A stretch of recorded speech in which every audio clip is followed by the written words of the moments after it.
Check out Monorail.com, America's affordable investment app, made for conservatives who want to keep their hard-earned money with companies that share their values. Download the Monorail app today. Join Monorail.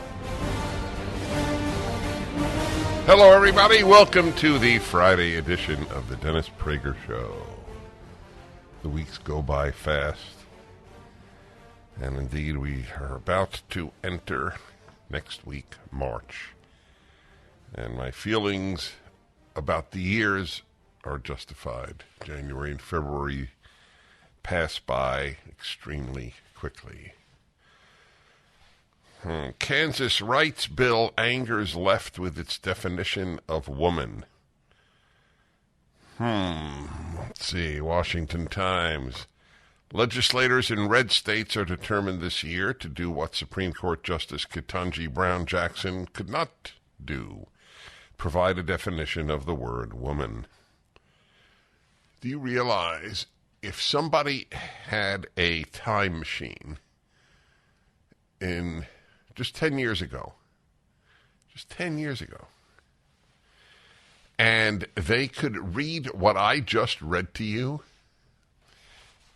they had somehow been able to use their time machine to come to the future in 2023 from 2013, let alone 1913. And they would read this headline: legislators in Republican states are determined to do what Supreme Court Justice Ketanji Brown Jackson could not do: provide a definition of the word woman. This is the definition of chaos. I wish I could get into a left-wing mind for a day. I do. I'm not being cute. I mean that sincerely. I would like to know what is the animating impulse of denying that there are two sexes. What animates that? If you have a theory on that, I'd be curious. I mean, a very serious theory. You may know people in your family, for example. The odds are it's not among friends, because we tend to choose friends, and of course we don't choose family. So you may simply have people in your life whom you did not choose, i.e. family, who think this way. What is the animating impulse? By the way, you may not know, and they may not know. Not everybody knows why they do or think or feel something. That's the reason for psychoanalysis as opposed to just regular psychotherapy. Psychoanalysis is an extremely involved process of years duration, about 3 or 4 times a week, to try to really get to the core of what animates you, the individual undergoing psychoanalysis. Indeed, it's true for psychotherapy too. If you know what animates you and you're not a happy person, or let me begin the other way, you're not a happy person, and then you find out what animates you, the theory goes, you might be able to uncover the roots of your psychological problems. It's not easy to know what animates a person. For an outsider, or even, quote-unquote, the insider, the person, him or herself. What this does is simply codify in the law the definition of sex, State Senator Renee Erickson, a Republican, told the Washington Times. There is no definition. Isn't that an amazing thing?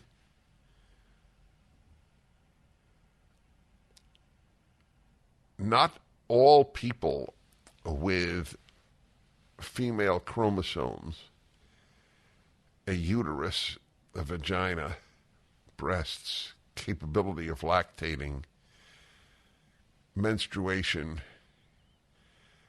egg production, not all those people are women, but all whites are racist. which means that there is, as I say every single day, because something arises which prompts me to say it, truth is not a left-wing value. Every single person listening to this knows what a lie it is that all whites are racist. And the equal lie of the left that no black can be a racist. You do know that. I was told that when I was at graduate school in the 1970s. I was told that. It didn't begin, but it furthered me along the road away from the left. I wish that people had more faith in their common sense. There would be far fewer leftists. It defies logic. All whites are racist. But not all the individuals that I just mentioned are women. Amazing, no? Amazing, yes. The measure is opposed to transgender rights advocates. By transgender rights advocates. Although Ms. Erickson stressed that it does not deal with gender identity, it simply says that in existing statute or law, where there is a definition of sex, it means biological male and female as determined at birth. That's very factual. It's very objective. That's amazing that this is controversial. What prompts people to think otherwise? That's one of the great... Partially, I'll tell you, I'll think aloud. What prompts people to think otherwise? Well, the average person who thinks otherwise, I believe, does so at least in part to be part of the moral mass of people. The desire to think well of oneself morally is apparently very deep. Theoretically, it's a very good thing, because then you would pursue behaviors and speech that comported with that of a moral individual. However, since even the worst people tend to think they're moral, thinking that you are moral is no indication at all of whether you are or not.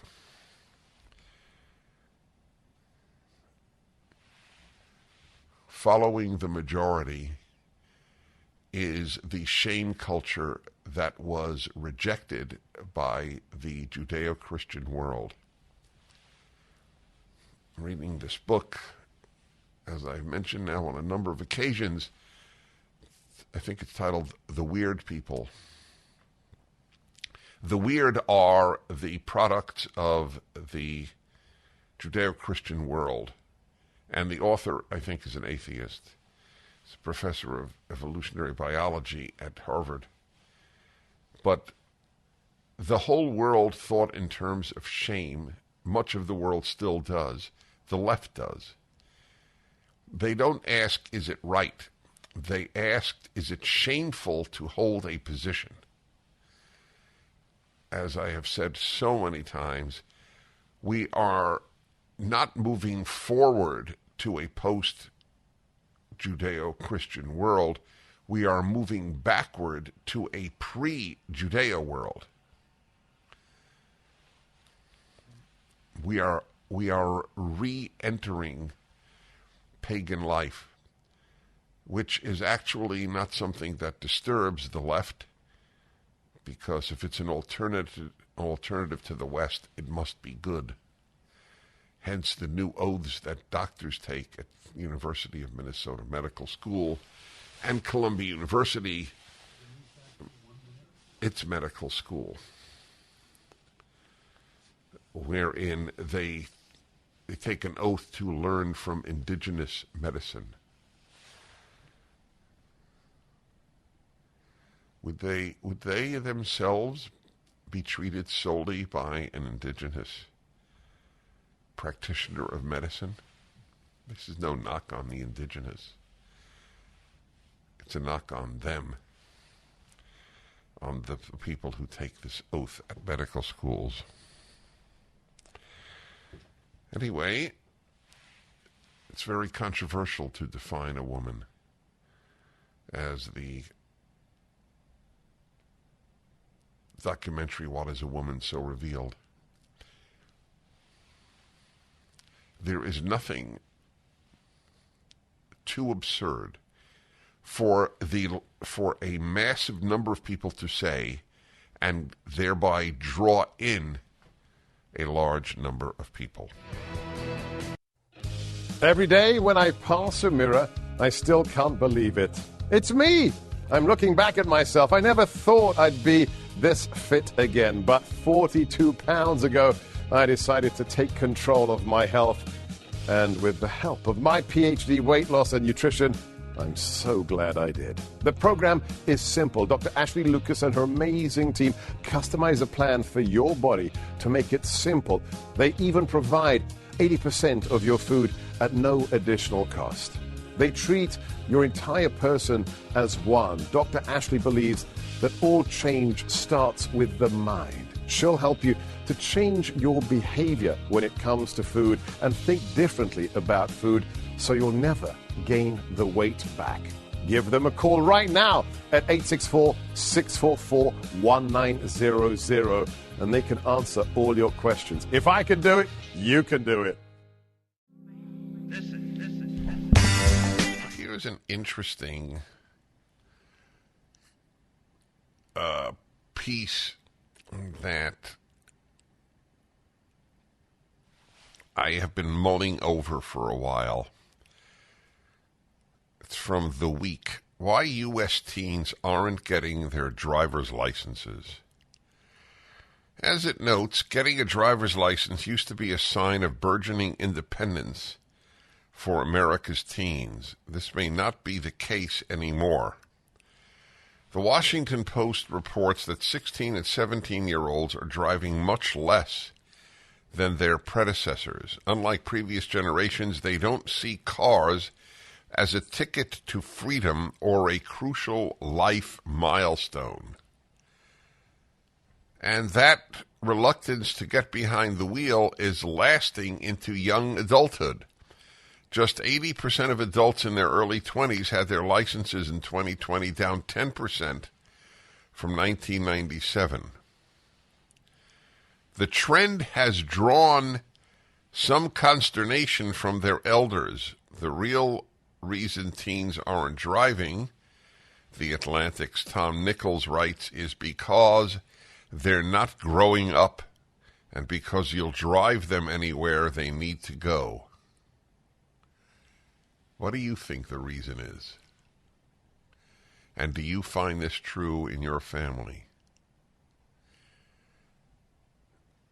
I have said on a number of occasions, but I don't know if I've said it on the radio. I've certainly said it in private. If I were to have a Statue of Liberty in front of my home, it would not show Lady Liberty. It would show a rental car. That is what I identify with liberty, the rental car. I have for all of my life. I go to a city and I'm not picked up. I don't want to be picked up. I don't want to be picked up by a member of the community inviting me, as wonderful as these people almost always are. And I don't want to be picked up by an Uber or another professional driver, as wonderful as these people are, and they are. I want to be free as a bird. People offer you these things when you travel. I have been offered these things since my earliest speeches in my 20s. I'll tell you exactly how it happened that I started renting a car. So I began lecturing at the age of 21. My entire adult life, I've been in public. And they would a community would invite me, and they would say, "Oh, wonderful member of the community is going to pick you up. It'll be a guy wearing a red tie," and whatever it is. And, this was before cell phones, so there was no number to call. You had to look for the person. And they pretty much knew what I looked like. And I do stick out. I'm 6'4", and I was 6'4" then, too. So that helped. But I realized after about the 5th time I was picked up that I did as much work in the car as I did at the speech. Basically, they were asking for another speech, which is completely understandable. This is no knock on these people. So they would ask me questions, and I would, of course, provide answers to the best of my ability, or they would engage in small talk. So, what's your family like? And I would ask, what is your family like? And what is life like here? And all sorts of questions. And then I realized, I'm doing a lot of work being driven from the airport to the hotel. I'd rather be on my own. And that's when I began renting cars. Mind you, at that time, renting the car was basically the same price as the money I was getting to give a speech. So I was sort of paying all of my speech money on a rental car. I didn't care. And to this day, I associate it with freedom. So when we ask, why do kids not want licenses today, the desire for freedom is not deep in them. I told you, freedom is a value, not an instinct. So let's read more here. The trend has been developing for a while now. In 2013, National Geographic noted a Michigan study showing that the percentage of 19-year-olds with a license had fallen from 87% in 1983 to 70% in 2010, and that the percentage of 17-year-old drivers fell from, this is a real whopper, 69 to 43% during the same period. Wall Street Journal in 2019 reported that while nearly half of 16-year-olds were driving in the 1980s, a quarter were driving in 2017, and it must be less today. Washington Post, drawing on data from the Federal Highway Administration, suggests the number remained at about 25% in 2020. There really isn't any single reason experts have hit on. The 2013 Michigan study surveyed young adults and found a wide range of reasons they weren't getting licenses. Respondents said they were too busy, or that driving was too expensive, or that they preferred other forms of transportation. And so they deal with the issue that, things add up when you get a car, but it didn't mean you got a car if you got a license. You might be able to drive one of your parents' cars, presuming they had two cars, for example, or whatever. The percentage of teen drivers was inversely related. Are you ready? This is big. Inversely related to the proportion of Internet users. Now we may be hitting on something. We continue.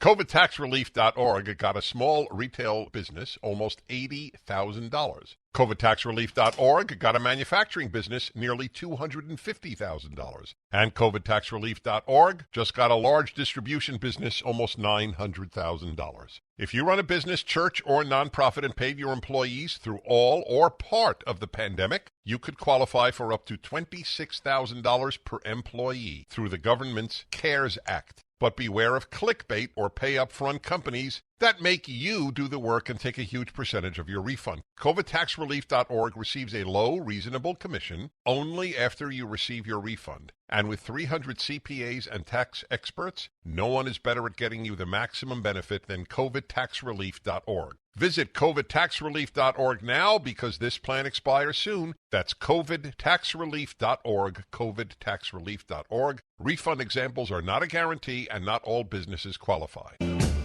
Hello. So kids are not getting licenses to drive like they used to. And it is a phenomenon worth analyzing. Here's another reason offered. The University of Michigan's Michael Sivak said the percentage of teen drivers, quote, was inversely related to the proportion of Internet users. The more on the Internet, the fewer the licenses. At that point, at least, kids just weren't getting away from their screens to hang out with their friends. Quote, virtual contact through electronic means reduces the need for actual contact. It's worth pointing out here, writes the article in The Week, that while a number of news stories in recent years have suggested that social media are responsible for the trend, they don't often cite any research or studies proving the point. But it's also true, as the Washington Post points out, that Gen Zers have the ability to do things online, hang out with friends, take classes, play games, which used to be available only in person, unquote. And when they do need to be there, app-driven services like Uber and Lyft often provide the ride. Finally, for some observers, the trend seems related to the broader tendency of young Americans to delay major life milestones, like getting married and buying a home.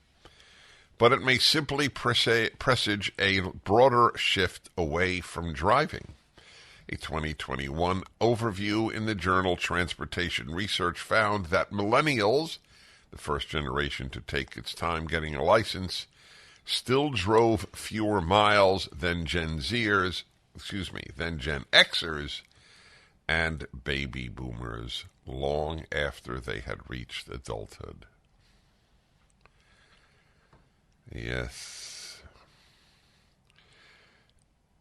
Angie in Louisville, Kentucky. Hello. Hi, how are you doing, Dennis? Thank you for taking my call. Thank you. I called as soon as I heard you starting to talk about this topic because I think it's a delay of responsibility that they don't want, and I do equate driving with freedom. I remember when my son, who is now 25, when he was in high school, I had no problems with his older sister. She drove. She couldn't wait to drive.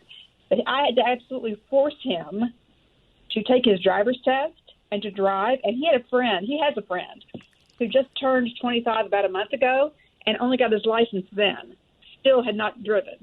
And I knew at the time when my son was kind of trying to delay this and put it off, I just instinctively thought, you got to do this for there's a much greater reason besides just that you need to drive. There's a psychological aversion to that, and having to take responsibility for yourself and for others when you're driving, and the freedom that gives you. Well, there's a lot of responsibility that comes with that freedom, and that, I think, it was the underlying issue of why he wanted to delay it, and certainly why his friend delayed it for so long. Well, that makes a lot of sense. I thank you for that.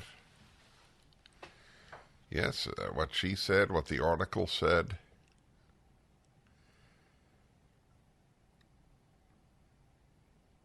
I assume every generation in history has said at some point, when I was a kid, and the next generation finds it worthy of dismissal. They may be respectful. Yeah, Grandpa, I hear you. When you walk barefoot 3 miles to school in the snow, I know. However, the fact that every generation might in fact say that to succeeding generations doesn't invalidate the point being made. It may well be the human tendency to believe that things were better in the past, but those of us who, or those of you, anybody committed to truth, doesn't care if the source is an older person or a younger person. True is true. I think there are a whole host, or is a whole host, depending on your grammatical predilection, of reasons for why kids are driving less. I personally am not thrilled about it. I will explain why and take your calls.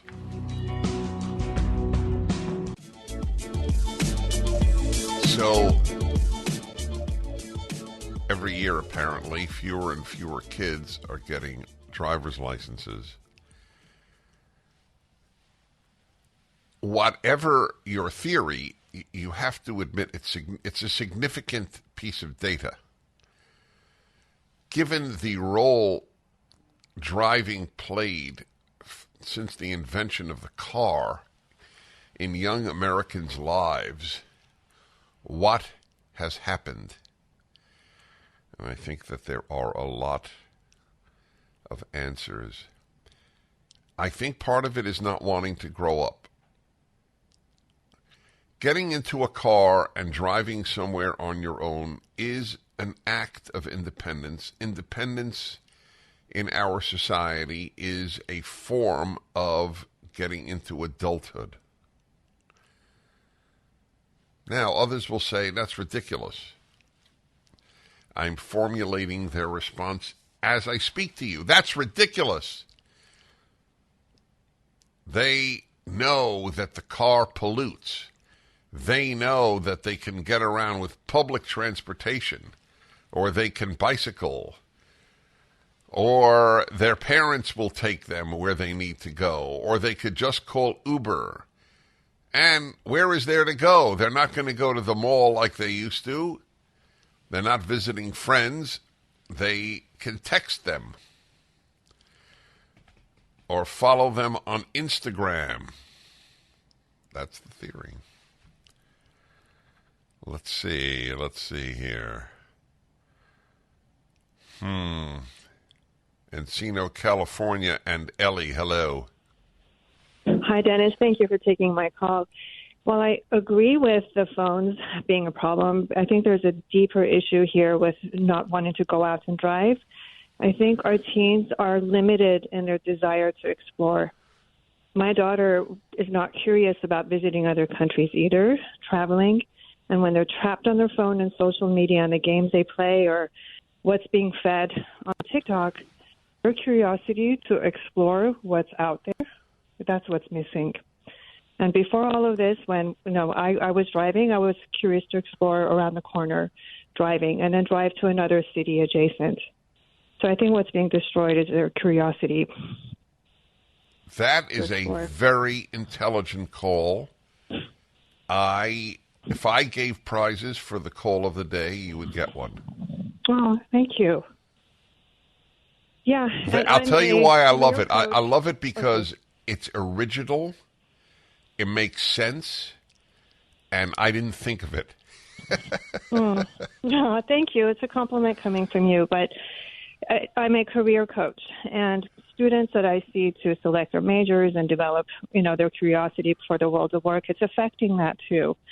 So it ultimately affects so many parts of their life. Well, what got to me about what you said is that it's a very interesting point. I'd love to see if we could prove your point. I believe you're right, and I would love to see evidence. They don't even want to see other countries. That's what did it for me. Mm-hmm. Yeah, it made me sad. That's right. Well, you saw it in your daughter. That's pretty powerful evidence. So if I were to ask, or better, you were to ask, but either of us, what's her name?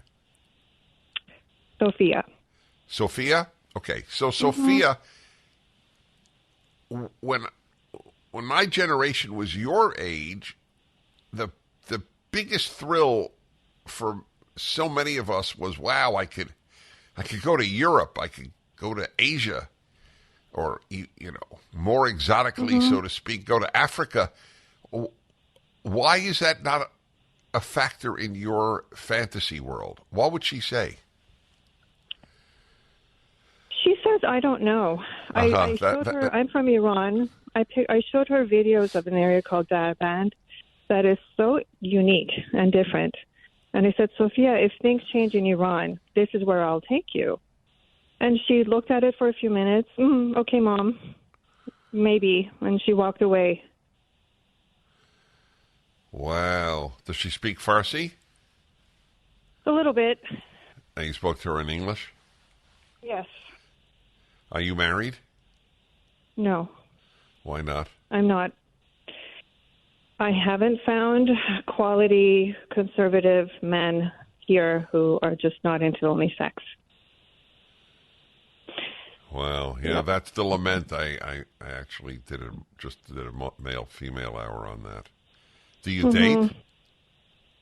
No, I sort of gave up. Wow. I love my work, and that's my work and my friends.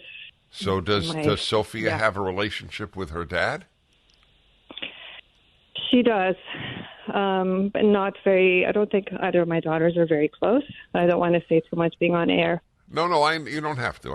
You don't have to go further. Yeah, and I'll share with you. Her dad is very, very left liberal, and I'm the opposite, and that's caused problems. And I can't even get her to be curious about my side. It's just this fundamental problem with curiosity. Very, very bright. You've given me a topic for another show. Well, where are you located? In Encino. I hope we meet one day. I do too. I've wanted to speak with you so much, and I'm so glad I got through this time. Yes, you did. Thank you. Well, this is a good example of what I say when I'm not on the air. I have an advantage over virtually all other what they call public intellectuals or thinkers that are known to the public. I can bounce off ideas and learn ideas every day or every weekday and have for 40 years. That curiosity point blew my mind. I have no doubt she is right. Whoa, it's scary. That's a scary thought. All right, we continue. That's right, curiosity. It's been the driving impulse in my life. My friends, a food shortage could be coming. I can't believe I'm saying this, but it's true. So survival food is important. Create your own stockpile of the best-selling 4 Patriots Survival Food Kits. It's not ordinary food. We're talking good for 25 years super survival food. Hand-packed right in a family-owned facility in the USA, giving jobs to over 200 Americans. The kits are compact, sturdy, water-resistant, and stack easily. They have different delicious breakfasts, lunches, dinners. You can make these meals in less than 20 minutes. Just add boiling water, simmer, and serve. Right now, you can go to 4Patriots, that's the number 4, 4Patriots.com. Use the code Prager to get 10% off your first purchase on anything in the store. You get their famous year-long guarantee after your order and free shipping on orders over $97. Just go to 4Patriots.com to get 10% off with the code Prager. 4, the number 4, Patriots.com, code Prager. Join me. It's the happy. No. The band is playing too low. It's not good. Not good. I didn't start in right time. Da da da da da da diddle diddle do. Hey, it's the Happiness Hour on the Dennis Prager Show every Friday, second hour. That's right. Lice, vermin, frogs, blood, smiting of the firstborn, darkness. We still have it. Happy, happy, happy hour. Ladies and gentlemen, the happy make the world better and the unhappy make it worse. You have a moral obligation not to inflict your bad moods on other people. That's right. It is an achievement. Happiness is an art. It's an achievement. It is one of the most wonderful things you could aspire to in life. All right. Hi, everybody. I don't think I have ever done this. I might have. I got so fixated by your calls on the first hour's topic that I am carrying it over into the happiness hour. It is an ode to the callers and to the topic. So young people are not as enthused about getting a driver's license as at any time since the history of the automobile in America. It was the thing you dreamed of. Why? Now, why did people dream of it when they were 16, when they were 15? Independence. That's why. It was part of the right of growing up, R-I-T-E, not R-I-G-H-T, or the right, as in The Rite of Spring by Stravinsky. That appealed to approximately 0.02% of the listening audience. On the other hand, I liked it.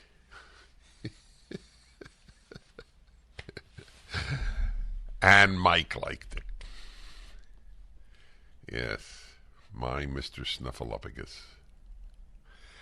My friends, there was a call last hour by a woman in her 50s that was really so powerful. I can't get it out of my mind.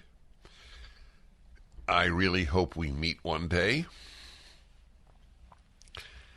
I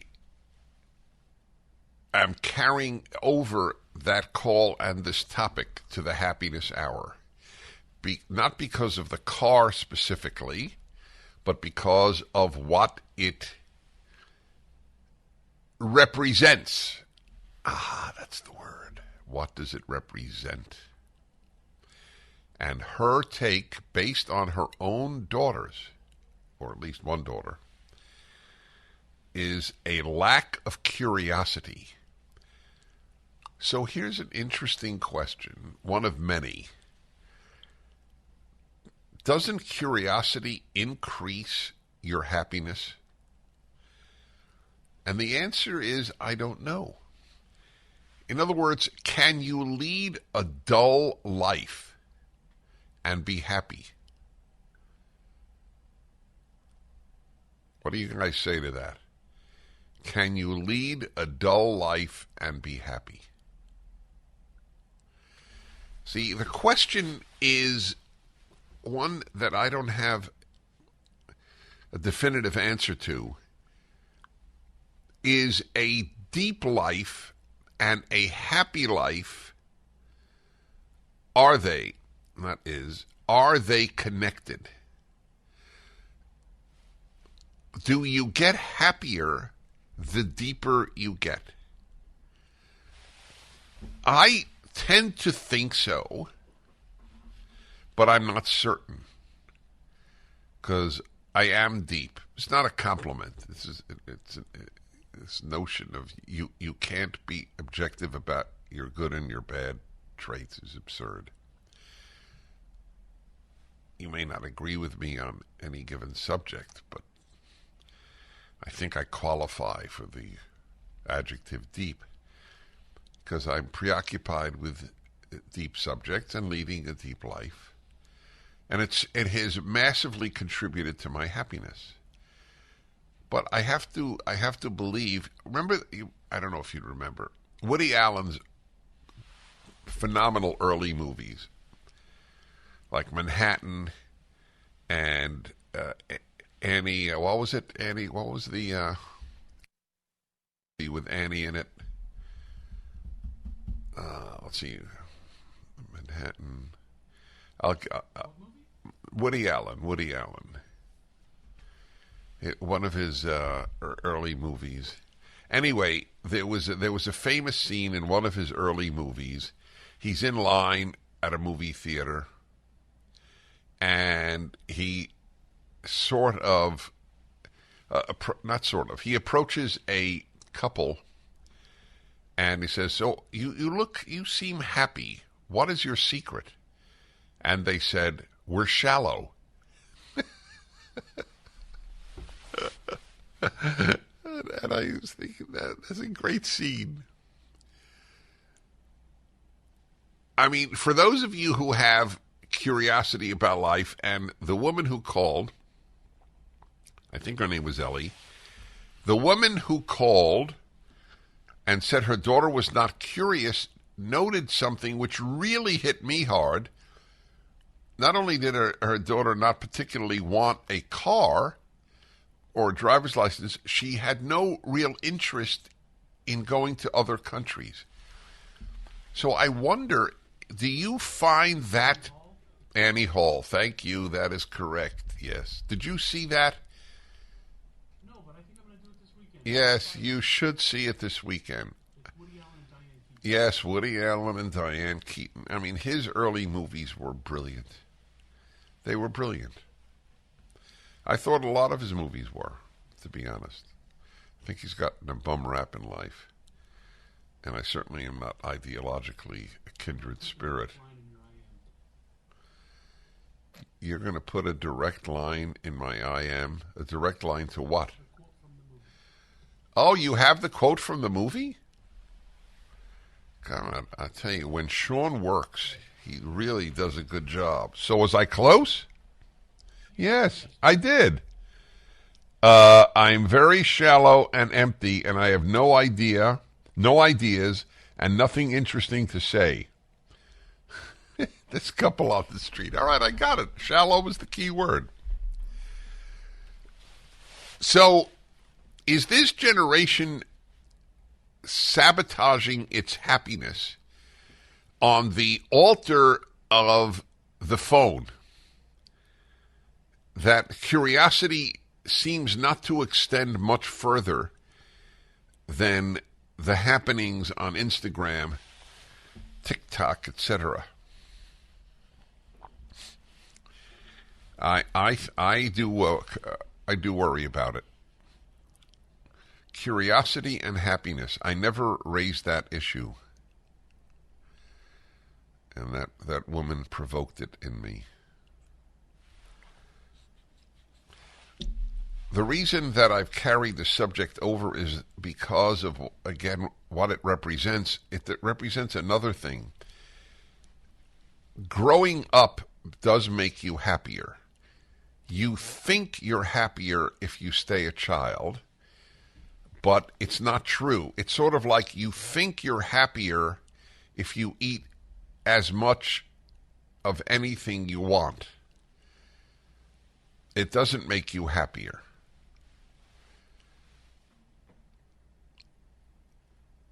Listening to your nature is not a great vehicle to happiness. Maybe it's instinctive not to want to grow up. I don't know. But wanting to grow up is one of the great features of a happy or happier youth. Okay, let's get more of your theories. Richard in Louisville, Kentucky. Hello. Hello, Dennis. Thanks for taking my call. Today is Louisville Day. Hi. How are you? Good, thank you. So my theory is, and I can give you an anecdote, that kids today, and not to be, cliche about it, but tend to be a little more lazy, I would say. And the number one thing when I was growing up, I'm in my 50s, you wanted to get a car so you could get to your job. You wanted to work. And that's a big problem in the country today is people, you go almost anywhere and no one can fill in jobs because they can't get young people to work. Yeah, that's a very important point, and I have another reason they wanted a car coming up. Just when you thought it couldn't get any better, Mike Lindell with MyPillow is launching the MyPillow 2.0.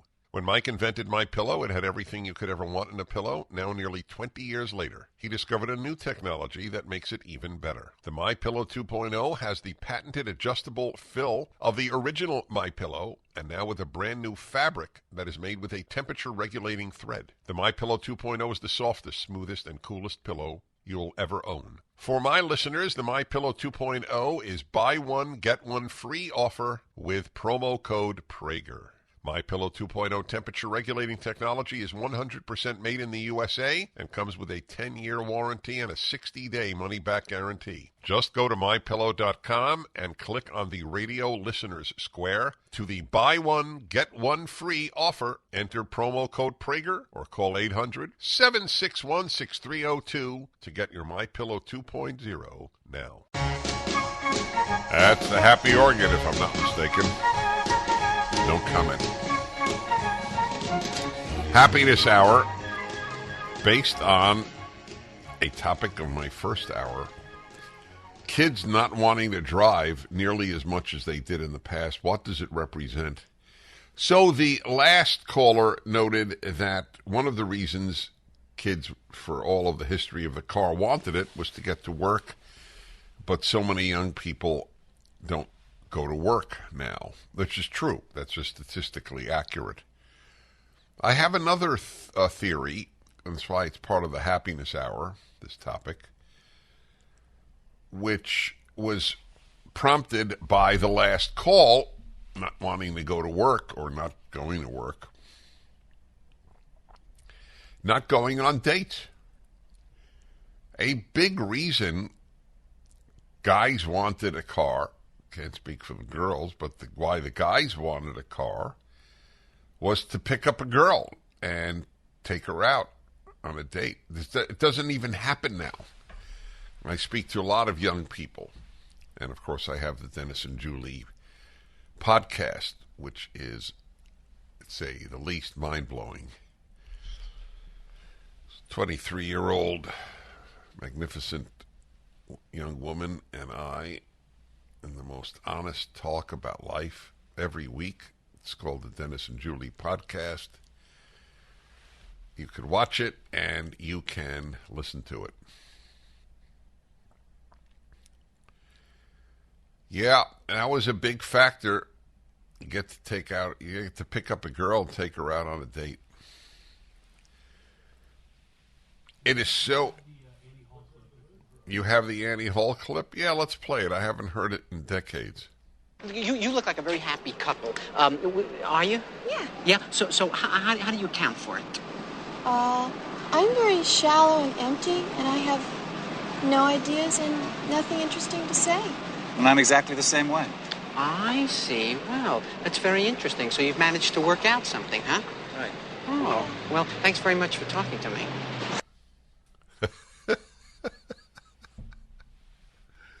Amazing after all these years that I had remembered that scene.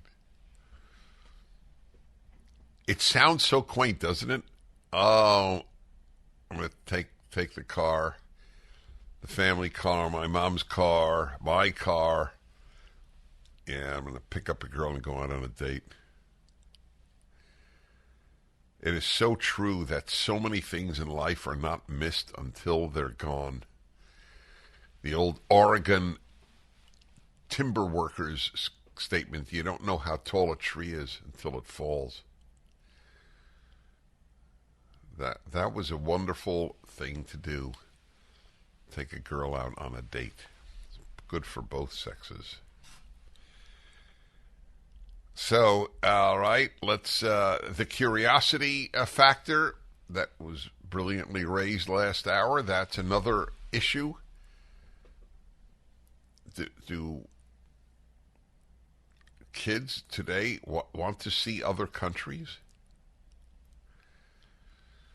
Well, you're talking to somebody, obviously, who's passionate about it. I've been to 131 countries. It was a passion of mine since high school. I wanted to see every country in the world. I have a chance, but it's not likely. Because not only because of the time factor, but because the countries I haven't been to are not easy to get to. They're pretty much off the beaten path. All right, let's see what else you folks have as a theory. Wildwood, Florida, and Jim, hello. Dennis, you're one of my addictions, and this whole thing is very complicated, like life. And your last statement about it's like your quote about a woman or a fish on a bicycle. That's a date thing with the cars, But I don't think I'm going to inspire you like the woman, I guess. But I'm a simpleton, and that comes down to the whole thing. I drive less. I drive less because things are delivered to my door. So that's part of why the kids don't get out there. My mother would say, hey, I need a gallon of milk and a loaf of bread. I'd run, grab the keys. I'd be out the door. So it was just something for me to do and to get out. And it is very much like the job and the expense. Employers don't pay as well, and it's very expensive for insurance companies. They see that you're 16 years old. It's off the charts to pay for it. These are very intelligent responses. I thank you for that. Well, the insurance costs for young people I won't address because it doesn't apply to the happiness topic. But that everything is made so convenient that you can stay home your whole life, that is a happiness topic. And I will raise that, Sean, and put that down because that is another topic, is working at home. All these Disney employees that wrote, don't demand that we come into work 4 days a week. We want to stay at home. Does that increase one's happiness? I think it's a mixed bag, to say the least. Yeah, you don't have to it's true, you don't have to take the car for a gallon of milk anymore. Although I'm not sure, a gallon of milk, no, who's going to drop off a gallon of milk? But I understood his point. You can order in, as they say, exacerbated by the lockdowns. New York City, Kirk, hello. Hi, Dennis. It's always good to speak to you. Excuse me, I'm a little under the weather. I'll be quick because I know we're almost at the end. But what I wanted to say is just what the screener told you. I'm 25 years old. I am visually impaired. And to add insult to injury, I'm like one line away from what's required for a driver's license on the chart. But I would do anything for the independence and the freedom to be able to drive and have a car and whatnot. And that's why I'm in the city. I do enjoy traveling, though. That hasn't been taken away from me. Why are you visually impaired? A disease at birth. So, do you walk around with a cane? What do you do? So that's the thing. I see well enough to go with very minimal accommodations. I just walk around on my own. But not well enough to have a driver's license. Yes, like I said, by one line. By one line. You should cheat. I'll tell it to you right now. AEPTZY.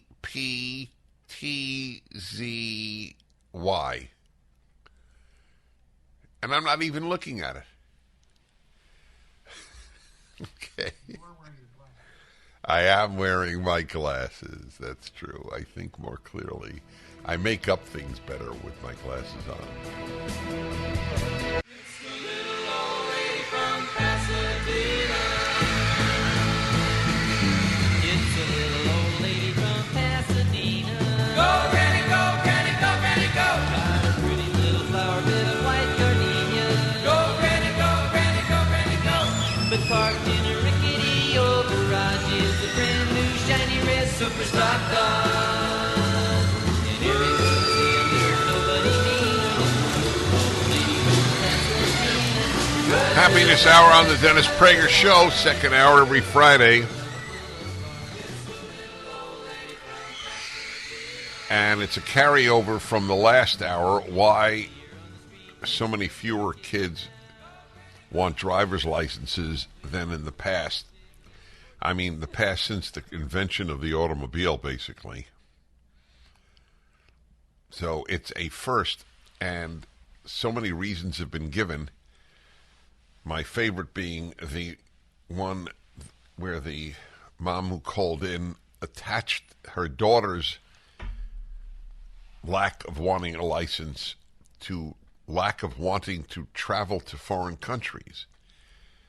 And that meaning a lack of curiosity. I'm not speaking about her, this woman's daughter, but in general, I see a deadening. I thought it was already happening in my generation. There is a deadening of the spirit of joy. I didn't think to attach it, but it's attached to almost everything in my way of thinking. I think that the death or the dying of religion and patriotism have had a deadening effect.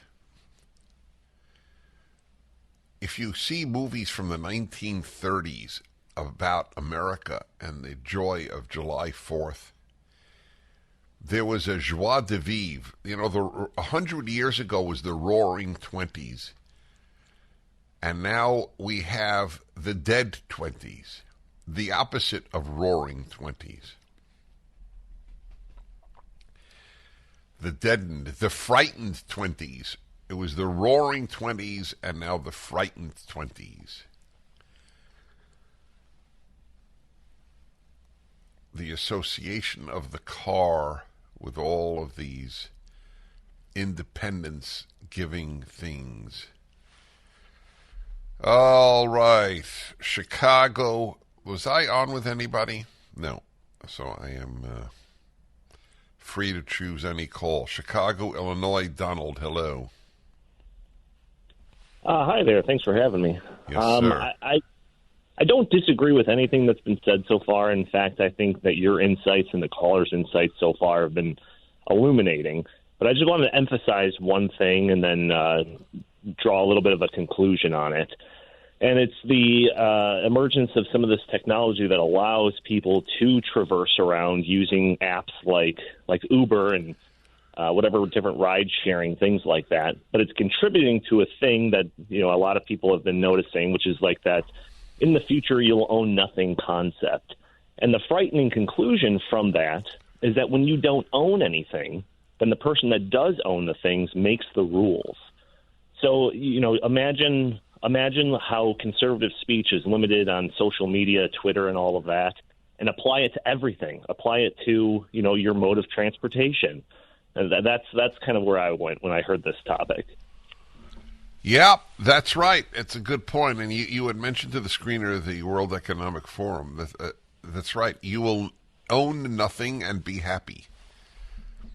Correct? That's your point. Yes. That is what that's what they envision for us. Yeah, and I'd be very curious to know if there's similar findings that you're talking about with people not getting driver's license, with young people and not buying homes. I think that would go hand in hand with yes, this as it well. would. You're entirely right. It's a great call. I thank you. Well, he should know he's 34 years old. That's true. They don't buy homes either. That's a very good point. And if you bought a home, you certainly bought a car. Is it lack of curiosity or no desire for independence? No desire for independence and lack of curiosity. They're not mutually exclusive, but they're not mutually dependent. Yes. It was taken for granted when I was a kid. You just aspired to being a grown-up. I'll give you an example that will strike any of you under 50 as almost incredible. Under 50, no, not even under 30. they used to sell bubblegum cigarettes. Now, why would they do that? They did it because kids identified smoking cigarettes with being an adult. They wanted to be adults. They wanted to look like adults.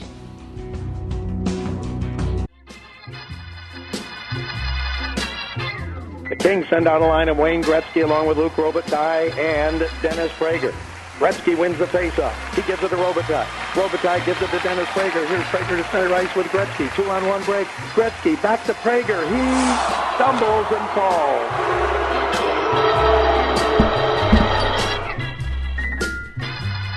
I'm not sure there are 5 things in life that bring Sean greater joy than that. Hi, everybody. This is the Ari Something Agenda. Whatever it's about you, about me, about life, about death. Yes, but first. Bum, bum, bum, bum, bum. This is it. It's the hour. Whatever is on your mind hour. And don't be offended if I don't take your call. If I drop it, it is not in any way done to hurt your feelings. There could be 100 reasons. Well, not 100. It could be 5 reasons why I'm not taking that call. 1-8-PRAGER-777-243-7776. Needless to say, calls on audio equipment, photography, cigars, classical music, or it's a 5th one. Oh. It's painful.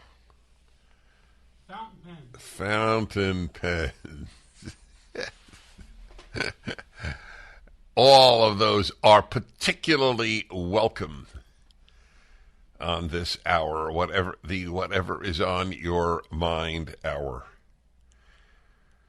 Okay, let's see here. We go to Los Angeles, the city that was once of angels, and Eddie. Hello, Eddie. Hi, Dennis. Hi. I'm a huge fan. Thank you.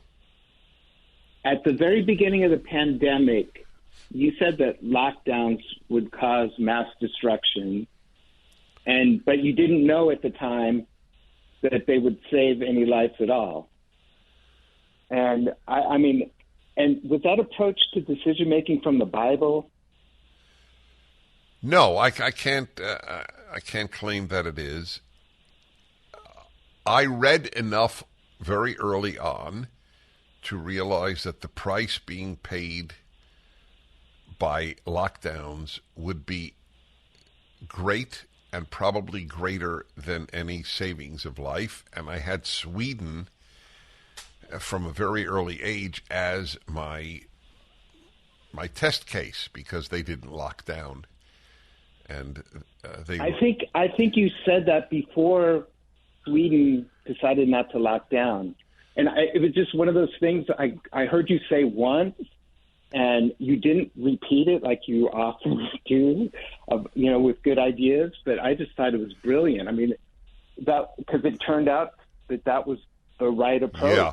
Well, thank you for noting it. It means a lot to me that you noted. It's not for ego reasons. I have my ego in check. I'm a very normal guy.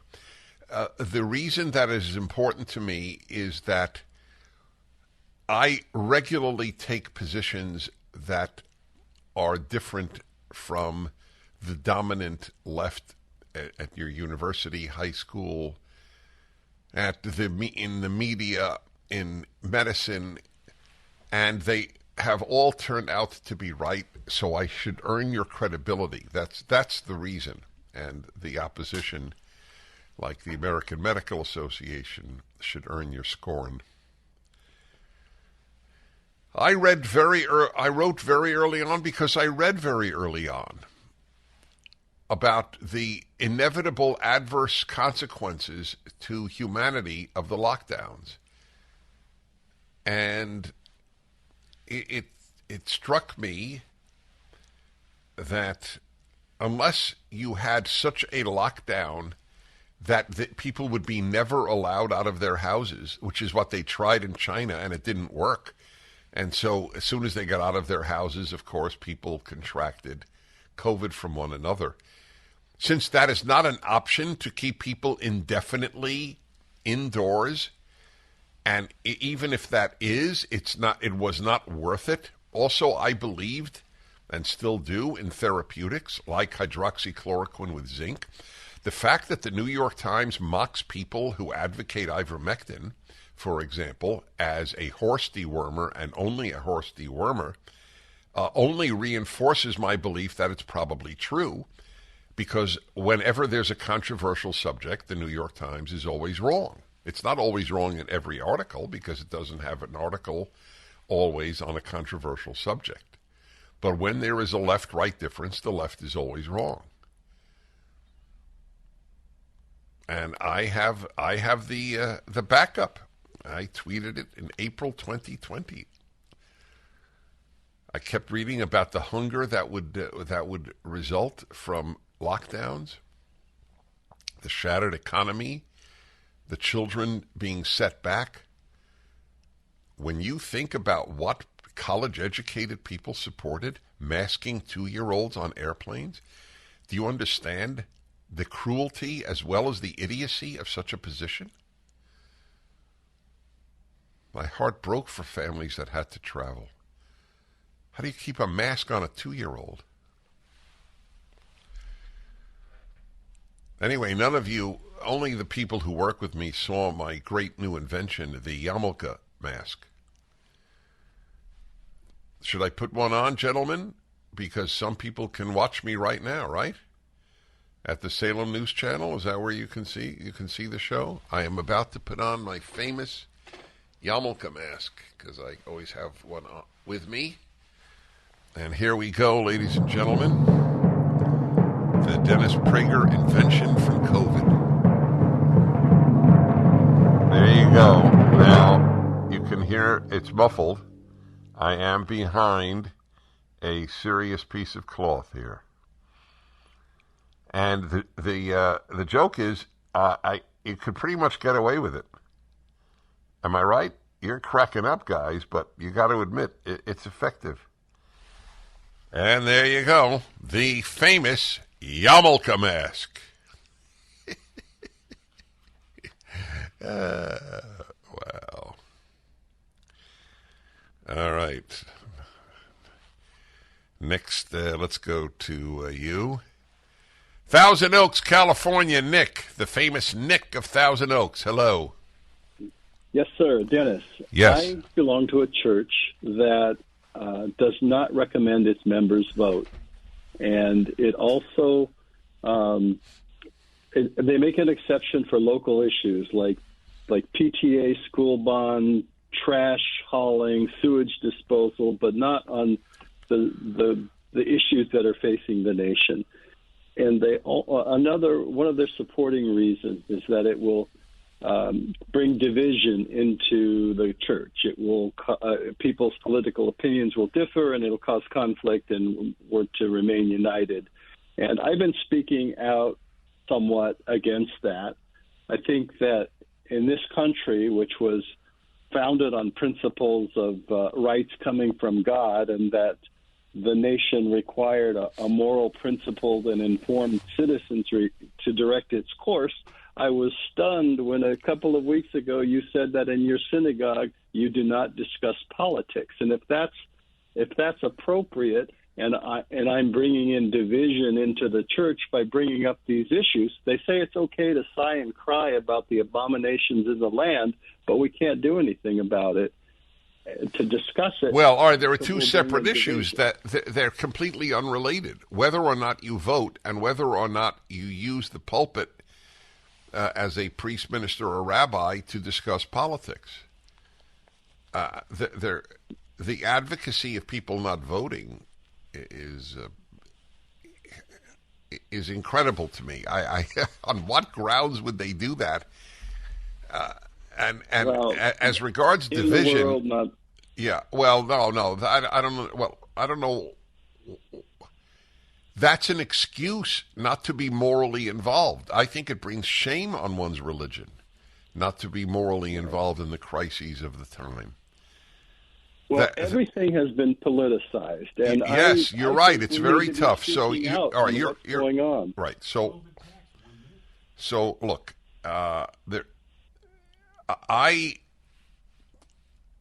have run Yom Kippur Rosh Hashanah services for 15 years, and some of them are now available to be viewed. Actually, whatever your religion or none, I promise you'll be deeply moved.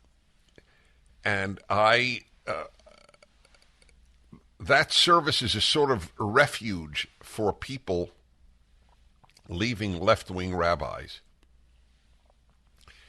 and, to a lesser extent, left-wing priests or pastors.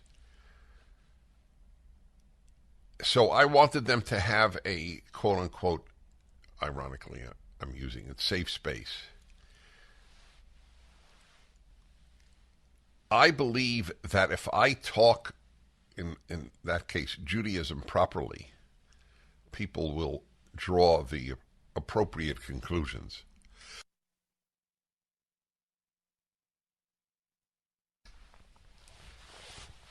If you understand the Bible, you cannot be a leftist.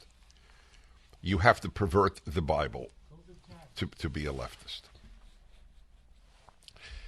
I'm bringing to your attention something that may be of great financial benefit to you. If you paid your employees, and you have more than one employee, during the lockdowns, you can qualify for up to $26,000 per employee. It's not a loan. It is government giving you this money because you paid employees. What you need to do is go to covidtaxrelief.org, covidtaxrelief.org.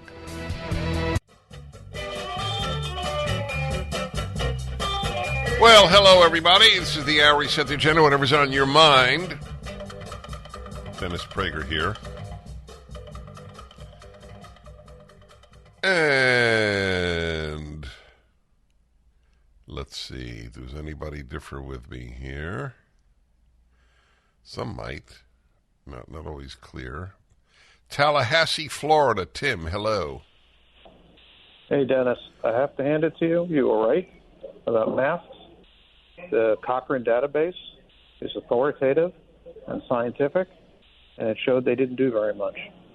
But you're not consistent, because the Cochrane database in December said the vaccine is safe and effective, and the Cochrane database in July said ivermectin is worthless. So I'll give it to you that you were right about masks, but using your standard, you're wrong about ivermectin and the vaccine. Okay, your objection makes sense, but I still hold to my position, because I don't believe that all the doctors who used ivermectin were lying, and that's what one would have to say. So that's what my basis. I don't have the scientific knowledge to know whether ivermectin works or not. I believe the doctors that I spoke to, however, enough that I took ivermectin. See, the difference, however, between ivermectin and masks is a very, very, very, very, very, very, very important one. Masks do damage. Ivermectin does not. At its worst, ivermectin is useless. At its worst, masks are horrible. The price paid by society for people wearing masks is the same as the price that Muslim societies pay for women wearing masks. That's a big price. It is not a harmless thing, a mask. It is socially, utterly destructive. It ruins children's ability to read faces at the age in which they can read a face. So if I'm wrong about ivermectin, doesn't mean a damn thing. But if you are wrong about ivermectin, you're killing people. Whoa, that's a biggie. So as regards vaccines, I'm with Denmark. If you're under 50, you're an idiot if you take it. And if you give it to your child, you are a true fool. So, I'm happy you called, and I have my response.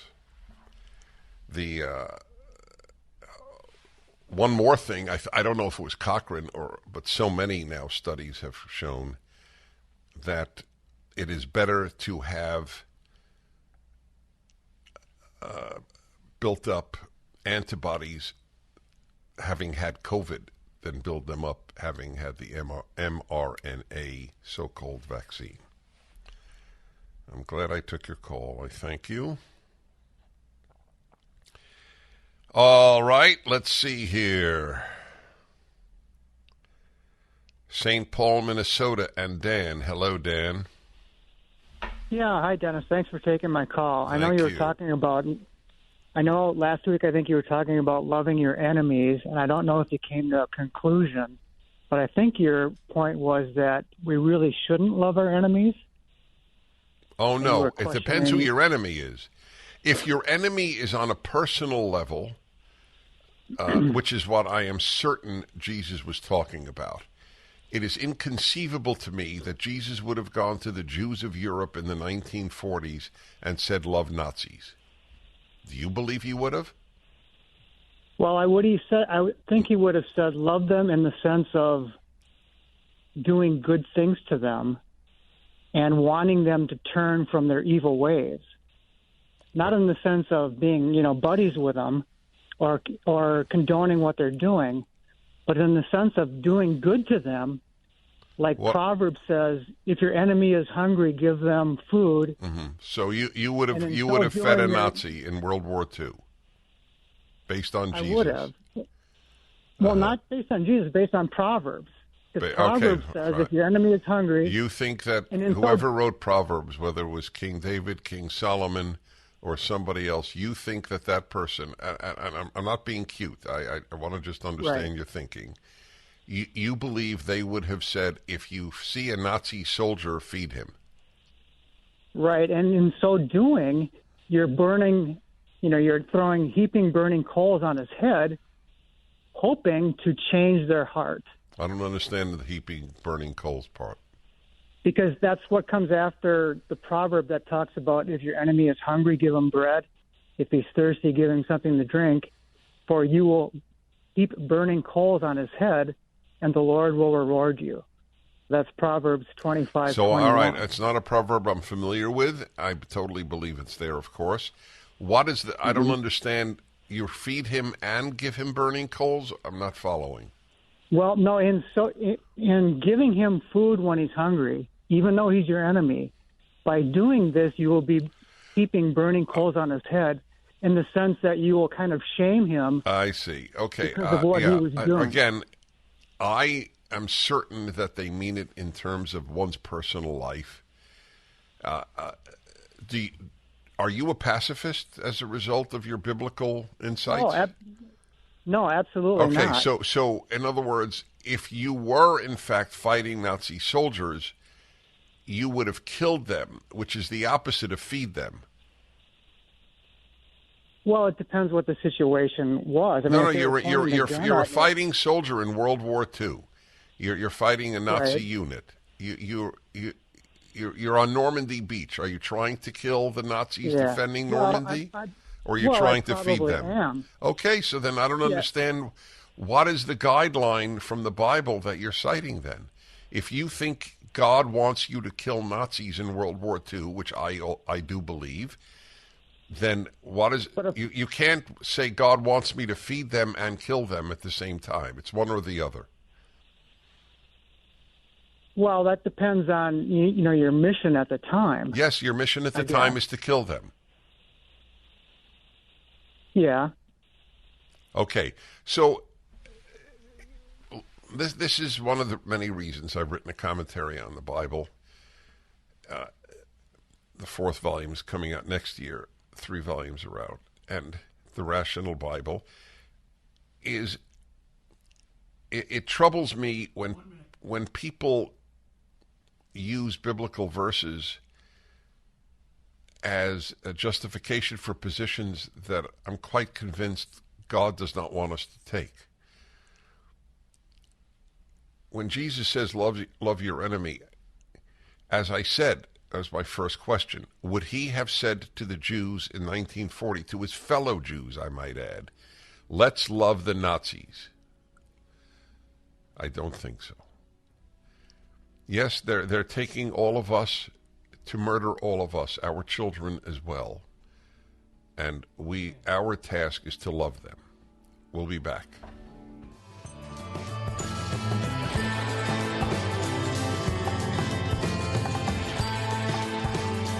Hi, everybody. Dennis Prager here. Wonderful to be with you.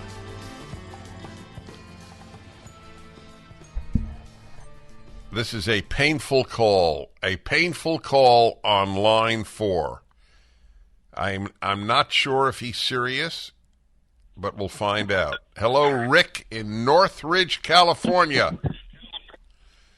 Yes, Dennis. Hi, I am serious. For instance, maybe Sean is there as your foil, but you were talking, I think last week or the week before, about people being bullied, and you asked Sean if he'd been bullied, and he said by women, and you said, that's bizarre. And then you said, it's funny, but it's bizarre. And then the next segment, you go on to talk about how American men don't want to marry American women because of their behavior, which some would call bullying. Another example. Well, wait. So I don't think everybody's following. Your call is about you feel that I don't treat... Condescend to Sean. I'm condescending to Sean? Is that you said? Okay. I said that, but go ahead. Yeah. Okay. So I love your sensitivity on behalf of Sean. As it happens, Sean, between the two of us, far more bullies me than I bully him. I go home and my wife gives me some first aid treatment on very many occasions. Number 2, my old adage is men who insult each other means they really love each other. Number 3 is that it reminds me of the callers, and there's about, I would say, 10% of my audience that thinks I should abolish the punishment room. And for the same reason. And I believe that this levity is extremely helpful to the show, given the seriousness of so many of the topics. But I just want you to know, Sean, that there are people out there rooting for you. I have no idea why, but see, there's an immediate insult. There it was. I couldn't go 10 sentences without insulting. All right, let's see. New York City, Elliot, hello. Hi, Dennis. How are you? Thank you for taking my call. You know, I asked a question to a lot of my friends on who they think is the most evil country in the world. And a lot of them say China, the U.S., Russia, Iran, North Korea. And I said, you can't. Wait a minute. You have friends who say the U.S.? Yeah, they're not friends, but associates. Okay. Even associates. I try not to have friends like that. Right, okay, go ahead. So I said to them, can you believe it? I feel that Switzerland is the most evil country in the world, and I'll tell you why. I saw your call, and I knew why. You hate the cuckoo clock. No, I don't mind it coming out every hour. That was a good one. That was a good line.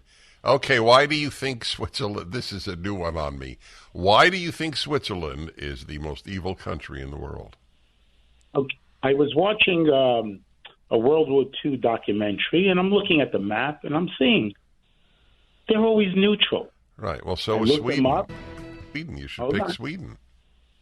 Well, Sweden wasn't part of Hitler's plan. Wait, that doesn't make sense. Sweden was Hold as on. neutral as Switzerland in World War II. Did I lose him? That's sad. Okay. Anyway, it is what it is.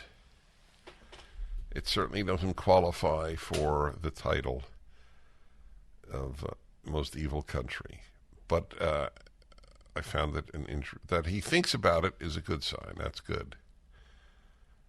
Here we go. Dennis has in your Belinda and my Belinda, California.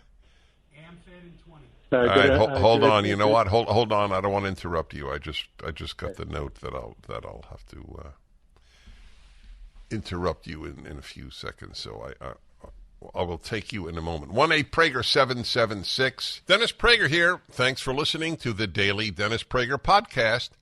To hear the entire 3 hours of my radio show, commercial-free, every single day, become a member of Pragertopia. You'll also get access to 15 years' worth of archives, as well as the daily show prep. Subscribe at Pragertopia.com.